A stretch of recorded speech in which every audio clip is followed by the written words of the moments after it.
When we do research, the most powerful insights, they don't always come from spreadsheets and statistics. They come from stories.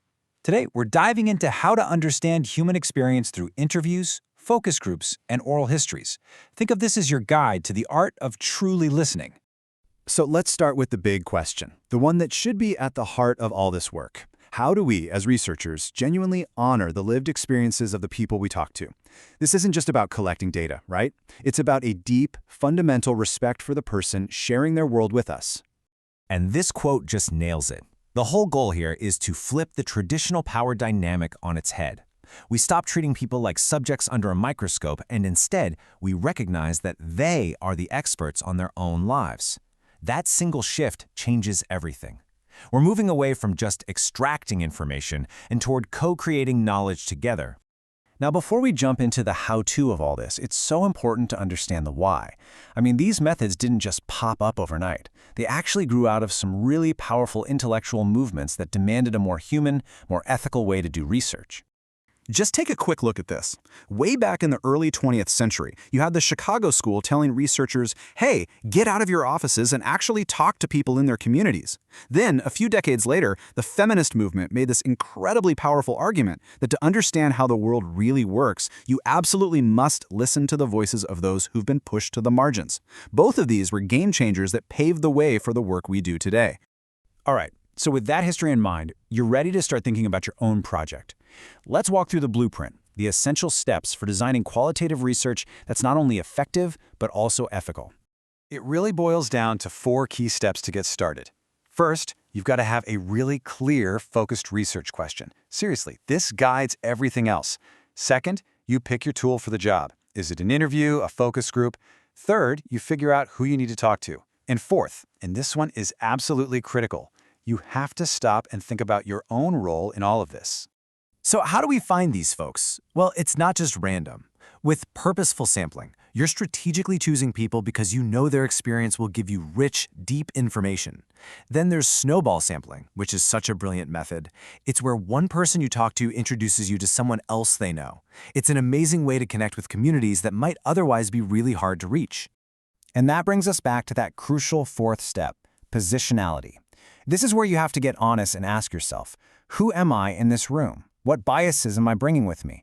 How might my own identity, my race, my gender, my background shape this conversation? Trust me, acknowledging this isn't a weakness, it's a sign of a strong, ethical, and trustworthy researcher. Okay, let's get to the heart of it all, the conversation itself. We're going to look at the 3 main methods, interviews, focus groups, and oral histories, and see how each one is its own unique form of skilled, intentional listening. Just look at the contrast here. On one side, you've got structured interviews. The researcher has a strict list of questions, and they don't deviate. It's great if you need to compare answers from a lot of people. But on the other side, you have unstructured interviews, where you basically hand the reins over to the participant. The conversation goes where they want it to go. This choice isn't just about technique, it's about deciding who's in the driver's seat of the story. Oh, focus groups are so fascinating. They aren't just about what one person thinks. They show you how opinions get formed and debated in a group.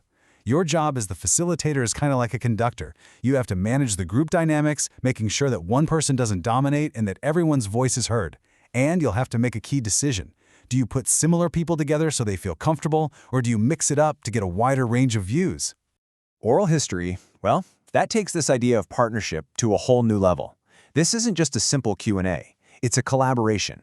You are working with the narrator to literally co-create a piece of the historical record. You're not just a recorder of facts, you're a partner in preserving a memory. So, you've done it. You've had these incredible, powerful conversations, and now you're sitting with a mountain of transcripts. The big question is, now what? Welcome to the discovery phase. This is the exciting and, sometimes overwhelming process of finding the meaning hidden in all those words. I think the best way to approach analysis is to think of yourself as an artist making a mosaic. Every interesting quote, every powerful story, every reoccurring idea from your transcripts is like a little colored tile. Your job is to take all these individual pieces, step back, and see the bigger, beautiful picture they create when you put them all together. A really common way to build that mosaic is called thematic analysis. It's basically a 4-step journey.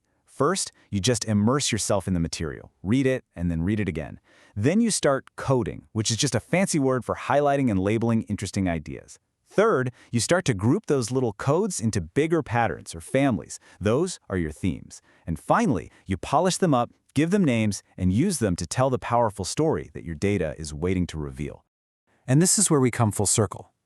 Because as you start to build that story, you take on this incredible responsibility.